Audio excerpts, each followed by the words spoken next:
Cho con đi bắt trai. Chạy. Diễn nhiều vào. Ô, đã bắt chồng mọi người ơi. Bắt chồng đây. Rồi đi rồi kia. Rồi đi rồi kia. Thôi. Đi luôn đi. Nó chỉ diễn ảo thôi mọi người ạ. Khỏe thế. Hay lắm nha. Nó khỏe thế em gái. Mà mình lửa cách ra. Rồi, thành vợ chồng.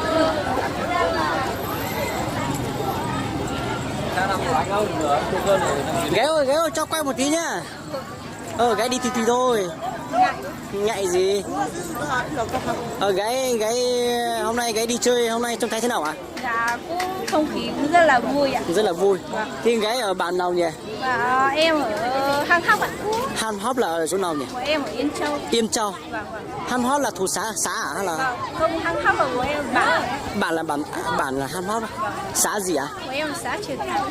Xã Triệt Thắng. Ô, Yên Châu thì mình không biết cái xã, chỉ biết cái xã Miền Lự và xã Triệt Tiêu thôi. Thế thì cũng phải đến rồi biết. Vâng. Thì có người yêu chưa đây? Thế đây ạ. Vẫn còn FA. Vâng. Thì cho hỏi một chút là tên gì ạ?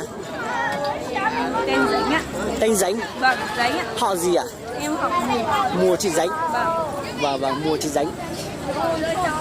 Thôi em đi rồi. Vâng, thì chốt đi chơi vui vẻ nhá.